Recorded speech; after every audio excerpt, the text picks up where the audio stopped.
Suggestion: one way to extinguish fire and anger is to control your breathing. In the form, breathe in for 4 moments. Hold your breath for 2 moments, while saying, expand your cosmos.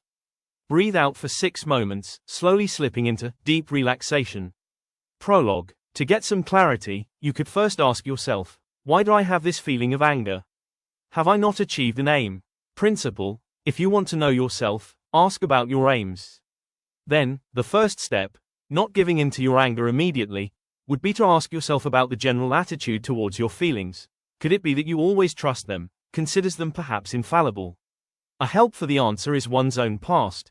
How often did feelings bring you to a conclusion, sometimes with a lot of persuasion, then it often turned out to be incorrect? These experiences could lead to the healthy attitude of not always trusting feelings unconditionally. The second step would be, as with all problems in life, you should take a close look at the feeling. This should make this clearer, and one could see that the absolute certainty it exudes only counts as an argument to convince man of the truth of the feeling. Feelings of anger can arise when aims are not achieved, because something was not or did not happen as expected or requested. Therefore, this is a starting point for changing or avoiding feelings. That is, to determine the decisive aims and then try to modify them. Just looking closely at your emotions can make a difference. Among other things, because one does not immediately carry out the blind reactions evoked by the feeling. Recommendation: a general means of initially limiting negative outbursts of emotion is also the sentence, "What happened had to happen as it happened." If you have recognized that the mood in yourself is based on an unachieved aim, then 2 points could help. The first, since what happened is in the past, which one cannot change, to say to oneself, "What happened had to happen as it happened." The second point, to consider, what can I do about the trigger to better cope with this aim that triggered the negative feelings in myself? For example, trying to change the aim in me, my expectations, because it is probably simply not possible or unrealistic to achieve it.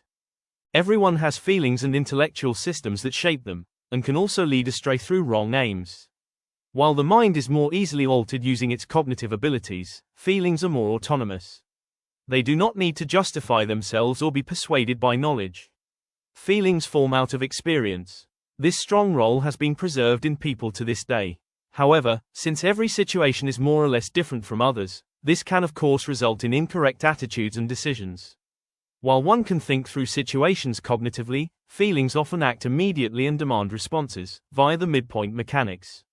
The feeling fools you, with more or less pressure, that you absolutely need something or should do something, because it is an aim that wants to be achieved. Again, if you see a danger of drifting into the negative through feelings, take a close look, especially those that are very pressing. And possibly try to change this for the future. This is achieved less by persuasion with cognition, but by feelings should be met with feelings. So, create an emotional counterweight, aim, that builds up a special neural network that gradually creates new reaction structures and finally takes over the function of the old midpoint. In the form of imagining everything positive that you can achieve by not giving in to your feelings. And contemplating everything negative, especially in pictures, such as your own helplessness and possible later regret. Regarding yielding, the psyche likes to respond to pictures. The old behavior then continues to exist, because it is not completely erased, but usually loses more and more power and leadership. The general knitting pattern of humans. Everyone has 2 sides, feeling and reason.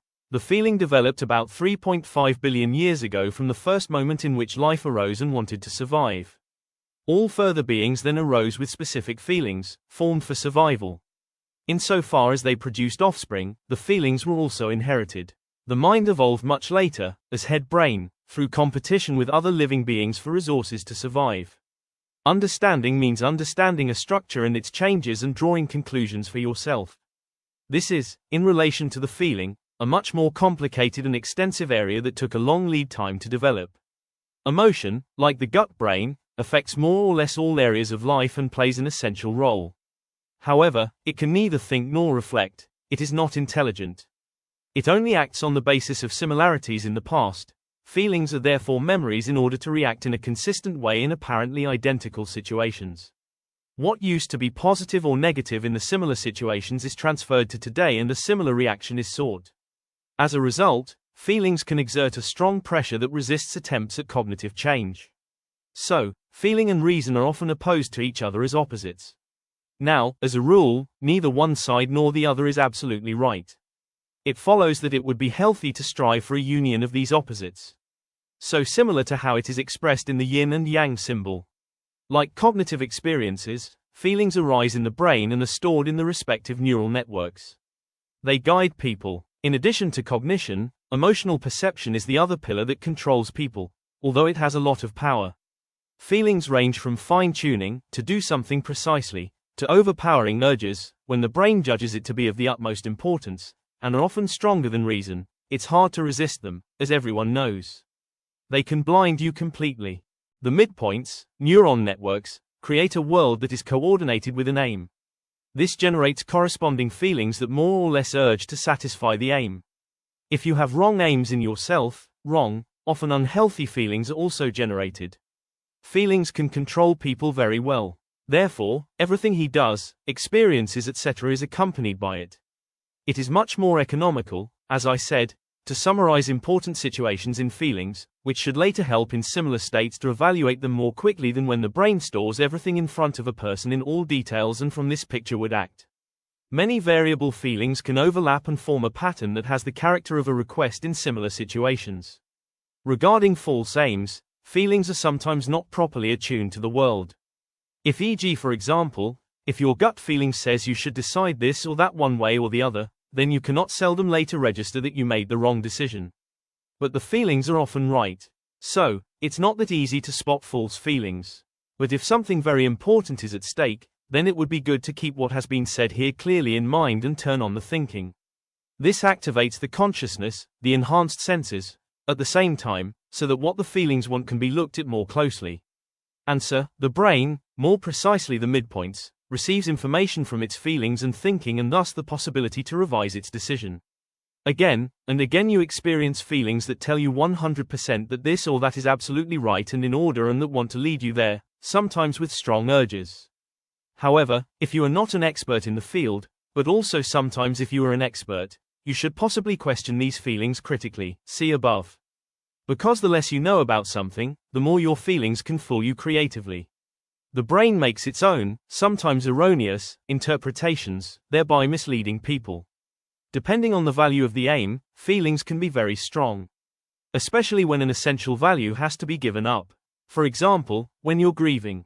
Here an old aim has to give way to a new one, namely the realization that something you loved is no longer there. The old aim creates the tears, the pain because it can no longer be reached. So, when you're sad, going through the range of emotions, it's because of an aim that can no longer be reached. This works until you come to terms with it. A quick comparison of the principles on which living beings, or artificial intelligence, AI, make statements. As I said, life began about 3.5 billion years ago from matter, together with the emergence of feelings that it controls. Living beings, including humans, still prefer to use them to make judgments today. Artificial intelligence forms answers from facts, uninfluenced by feelings.